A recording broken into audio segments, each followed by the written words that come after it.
bienvenue à vous dans ces matinales d'actunautique.com et de la FIN, la Fédération des industries nautiques. Je reçois ce matin Christophe Vassas, directeur de l'activité marine chez Suzuki, pour faire un point sur l'actualité de la société, tant au niveau des moteurs qu'au niveau des partenariats. Christophe, bonjour. Bonjour. Alors c'est la première fois que vous venez nous rejoindre dans ces matinales d'actunautique, donc je suis content de vous recevoir. Merci. Pour parler de Suzuki Marine. Alors Suzuki Marine, c'est une société un peu particulière. Deux chiffres en préparant cette émission qui m'ont étonné. 50 ans, 3 millions de moteurs marins, mais surtout la présence et une activité dans le marin, ce sera l'objet de notre rendez-vous ce matin, mais aussi l'automobile et la moto. Suzuki, c'est en effet 3 activités aujourd'hui.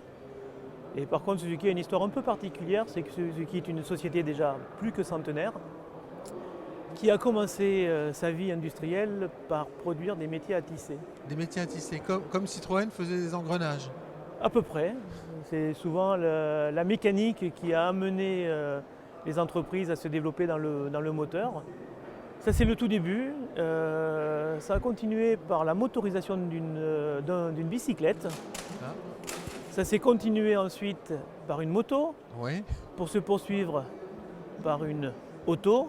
Donc on rajoute 2 roues, ça 4, Voilà. ça fait une voiture. Et l'histoire de Suzuki dans le moteur marin est aussi un petit peu particulière puisque Suzuki est basé à Hamamatsu, à côté d'un grand lac dans lequel on cultive les algues pour se nourrir au Japon.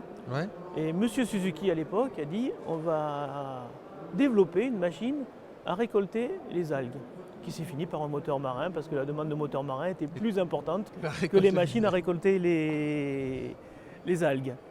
C'est aujourd'hui 2 usines, une usine au Japon, une usine en Thaïlande. Le Japon produit des gros moteurs, la Thaïlande des moteurs beaucoup plus petits. Voilà le développement de Suzuki à travers la production de moteurs marins. Moteurs marins qui sont vendus, j'imagine, dans le monde entier. Dans le monde entier, en effet, surtout dans les pays qui sont des pays avec des normes de dépollution, puisque nous sommes extrêmement forts dans ce domaine-là, en les délaissant malheureusement, on va dire, les moteurs de temps pour les pays qui ne sont pas encore avec des normes de dépollution fortes. Quand on reprend votre histoire, est-ce que vous dites là sur les normes de dépollution, l'innovation, elle sous-tend en fait l'histoire de Suzuki. L'innovation dans le moteur marin chez vous, c'est quoi? C'est l'injection? C'est 8 trophées.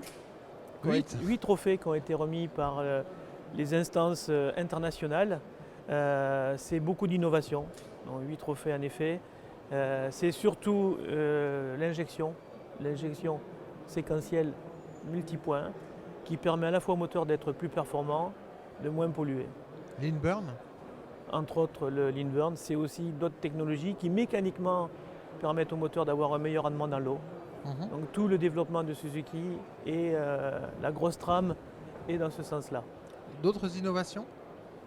La rotation unifiée, ce qui veut dire par exemple pour une bimotorisation, les hélices devront tourner dans des sens contraires. Nous, on a la chance d'avoir un moteur identique qui tourne dans les 2 sens. Ce qui permet à la fois pour nos agents d'avoir des stocks beaucoup plus réduits et pour des propriétaires d'être plus efficaces puisqu'il n'y a pas des délais d'approche aussi longs pour des moteurs à contre-rotation. Alors, cette innovation et ces moteurs, cette dépollution, ça se retrouve dans les chiffres, puisque Suzuki en France, si je ne m'abuse, vous êtes en croissance à 2 chiffres.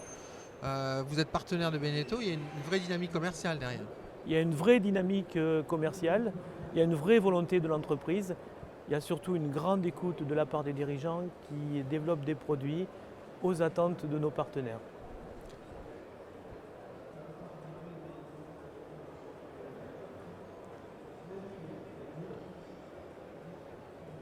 Je reprends Il faut que je reprenne ou pas moi? Ah d'accord.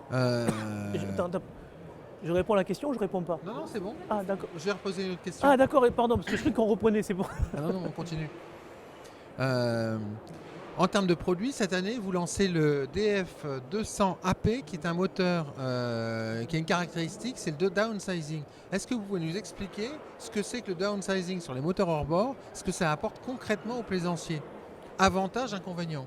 Alors, c'est du downsizing dans la mesure où nous avions déjà un moteur de 200 chevaux qui était un V6 et à travers une base déjà existante, le moteur a été upgradé pour avoir une puissance de 200 chevaux, qui est à la fois un complément et une alternative au V6. D'accord, donc c'est un 4 Pourquoi cylindres là. C'est un 4 cylindres. Pourquoi? C'est un moteur plus compact, donc plus léger, Mhm.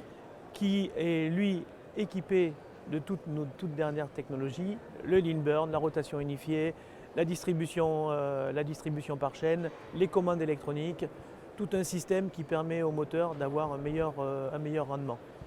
Et je répète, c'est à la fois un complément et une alternative.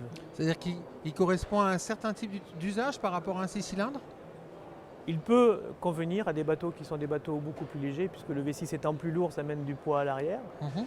Par contre, dans les moteurs, la cylindrée permet d'avoir plus ce qu'on appelle de couple, donc qui permet d'équiper des bateaux plus lourds et d'avoir un meilleur rendement sur les coques plus lourdes. Donc c'est un complément et une alternative. D'accord, on ne peut pas finalement remplacer l'un par l'autre. Chaque moteur a un usage un peu spécifique quand même. Tout dépend de l'usage. Tout dépend de l'usage. On parlait de Suzuki, d'innovation, de l'histoire un petit peu particulière. Suzuki, vous êtes aussi connu pour des partenariats de très long terme sur des projets.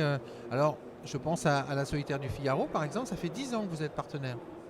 En effet, ça fait 10 ans. L'histoire a commencé en 2007. C'est prolongé avec à la fois un partenariat avec la Solitaire du Figaro et des coureurs. Et aujourd'hui, on continue cette histoire avec la Solitaire du Figaro. Au Nautique de Paris, cette année, vous avez présenté un partenariat avec l'Odyssée Bleue de Stéphane Mifsud. Alors Stéphane Mifsud, c'est le recordman mondial de la plongée statique, de la durée de plongée statique en apnée, 11 minutes 34 si je ne m'abuse. 35, à une seconde près, le record tombé. Est-ce que vous pouvez nous expliquer d'abord la rencontre avec Stéphane Mifsud, pourquoi Suzuki et Stéphane Mifsud, et l'objectif qui sous-tend ce partenariat? C'est d'abord une rencontre humaine. Avant tout, Stéphane s'est présenté en 2007 à Suzuki. À l'époque, on avait fait un catalogue dont le thème principal était le film Océan. Il a trouvé ça beau, il est venu nous rencontrer pour nous expliquer son projet sportif et aussi ses valeurs, puisqu'il a créé une association qui s'appelle le Club de Mer, qui fait plonger plus de 2000 personnes par an. Donc ça a été une rencontre comme ça, on a appris à se connaître. 2009, le jour de la journée des océans, Stéphane Mifsud bat son record, donc 1 minute 35. En 2010, on fait un salon avec le thème Stéphane Mifsud et il y a eu plein d'histoires. J'ai vu des enfants qui étaient émerveillés, qui connaissaient Stéphane Mifsud et qui étaient absolument ravis de le rencontrer. On a continué notre histoire et puis progressivement, Stéphane s'est de plus en plus impliqué dans un engagement environnemental. Et aujourd'hui, son projet, dans lequel Suzuki est partenaire, est d'avoir un bateau à voile, toujours équipé de semi-rigides avec nos moteurs Suzuki, pour aller à la fois faire du travail avec des scientifiques, pour à la fois avoir une opération pédagogique auprès des écoles, communiquer avec les écoles pendant qu'il est en mer, et bien évidemment, toujours pour son club d'apnée, faire de la plongée avec une base itinérante sur un bateau. Comme on le disait tout à l'heure, on a l'habitude de suivre nos partenaires. Donc on se relance avec Stéphane Mifsud qui porte haut et fort les valeurs de Suzuki. Donc beaucoup de valeurs. Justement, parlons de valeurs. Chez Suzuki, qu'est-ce qui vous fait marcher? On peut couper là? On peut couper? Ouais. L'innovation, l'engagement au service de l'humain. Au service de l'humain, voilà. Je reprends ma question. Excuse-moi, ça va pour l'instant, c'est bon? Ouais. Je sais pas, je me sens pas à l'aise par contre. Non, c'est bien. Cool. Donc j'ai froid surtout. Donc, pardon. Donc beaucoup de valeurs dans ce que vous dites. Mais justement, parlons valeurs. Qu'est-ce qui vous fait marcher chez Suzuki? L'innovation, l'engagement et surtout au service de l'humanité. Donc on retrouve avec la démarche de Stéphane. Avec la démarche Stéphane et avec la démarche des autres partenariats que nous avons à travers nos 3 activités. Donc une belle profession de foi, Christophe Vassas. Merci d'être venu nous rejoindre ce matin dans ces matinales. Merci à vous. Bonne continuation et puis bon plan pour l'année 2016. À l'année prochaine. Voilà. Quant à nous, je vous propose de nous retrouver très vite dans une prochaine matinale d'actunautique.com et de la FIN, la Fédération des industries nautiques.